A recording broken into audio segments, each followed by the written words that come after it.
Assalamualaikum warahmatullahi wabarakatuh. Nama saya Muhammad Kimi Reza, nomor absen 24 dari kelas 11 IPA 2 SMA Negeri Mejagung. Di sini saya akan mempresentasikan materi tentang sistem reproduksi manusia.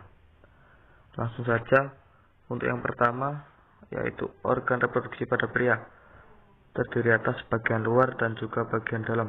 Bagian luar terdiri atas penis, dan yang kedua adalah skrotum. Skrotum berupa kulit yang melapisi organ testis di dalamnya. Skrotum berfungsi untuk mengatur suhu agar testis dapat memproduksi sel sperma dengan sempurna. Untuk bagian dalam, pertama terdiri atas testis. Testis adalah organ untuk menghasilkan sekaligus mematangkan sel sperma. Untuk yang kedua, yakni saluran reproduksi, terdiri atas epididymis, vas deferens, dan uretra. Yang ketiga adalah kelenjar reproduksi, terdiri atas hipofisis anterior, kelenjar aksesoris yang berupa vesicula seminalis, prostat, dan juga kelenjar Cooper.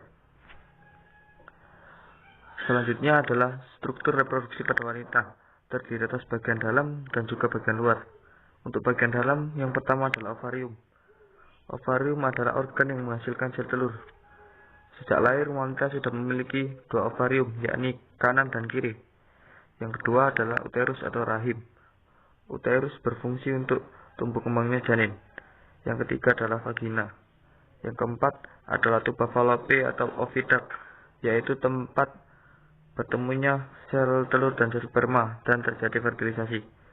Untuk bagian luar terdiri atas yang pertama vulva, yang kedua adalah pubic bone, yang ketiga labia mayora, yang keempat labia minora, yang kelima klitoris, yang keenam orificum erectrae, dan yang ketujuh adalah himen atau selap berdarah. Untuk selanjutnya, yakni proses spermatogenesis.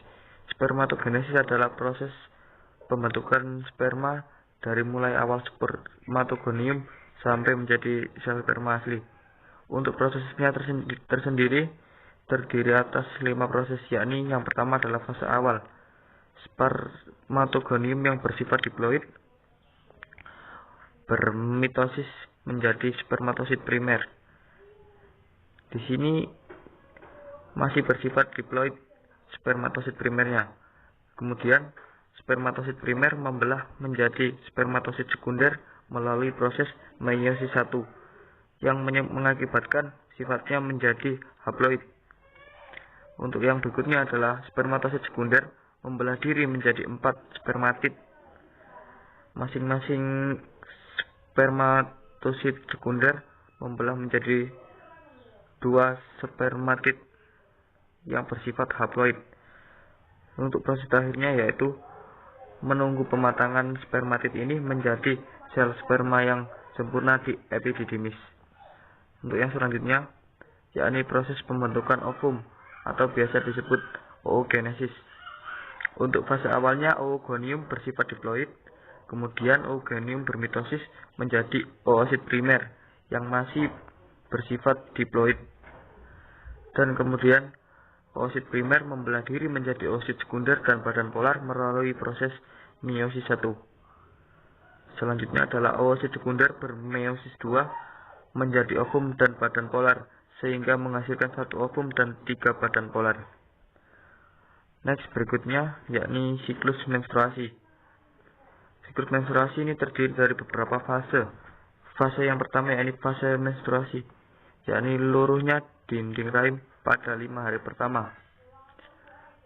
Untuk fase kedua yakni fase praovulasi yang terjadi pada hari kelima sampai hari ke-14. Dalam fase ini dinding rahim terbentuk kembali. Untuk yang ketiga yakni fase ovulasi terjadi pada hari ke-14. Pada fase ini sel telur yang sudah matang dikeluarkan untuk menuju tuba Fallopi. Yang terakhir atau yang keempat adalah fase pasca ovulasi yang terjadi pada hari 15 sampai 28.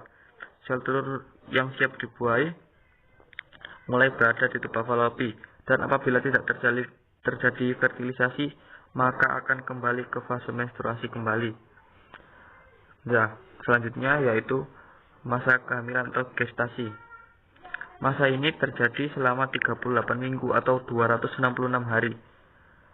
Zigot yang berkembang menjadi embrio dan terus tumbuh menjadi janin dan menjadi bayi. Pada proses kehamilan ini banyak membran yang membantu, yakni diantaranya membran ekstra embrionik yang terdiri dari kantung telur, amnion, lonsian, dan allantois.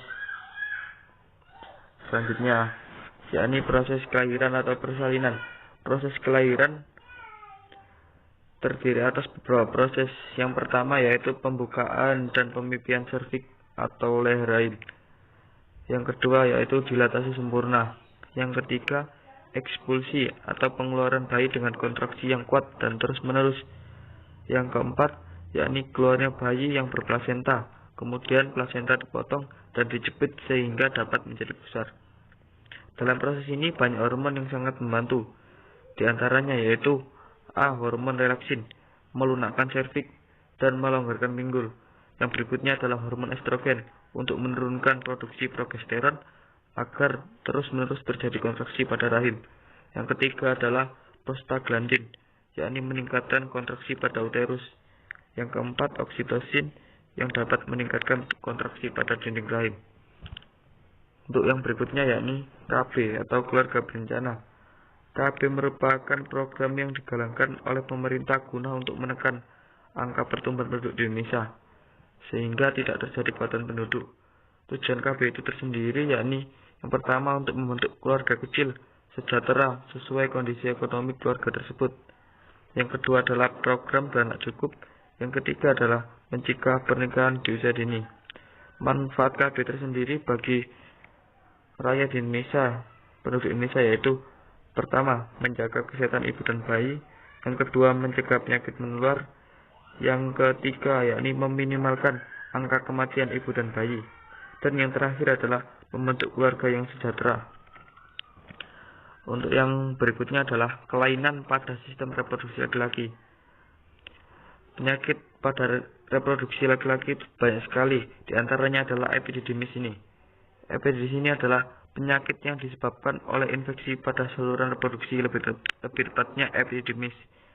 Epididymis adalah organ tempat pematangan sel sperma agar menjadi sperma yang baik dan berkualitas.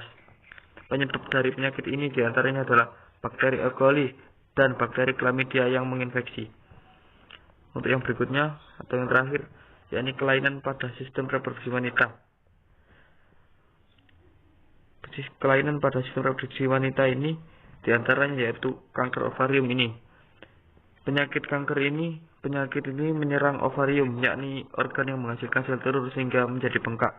Penyakit ini memiliki gejala yang kurang jelas, rasa berat pada panggul, fungsi saluran pencernaan, pendarahan vagina yang abnormal, dan lain-lain. Penanganan yang tepat untuk penyakit ini yakni adalah pembedahan dan juga kemoterapi yang dijalankan secara rutin. Itu tadi adalah hasil presentasi saya tentang sistem reproduksi pada manusia. Jika ada kesalahan atau kekurangan, saya mohon maaf.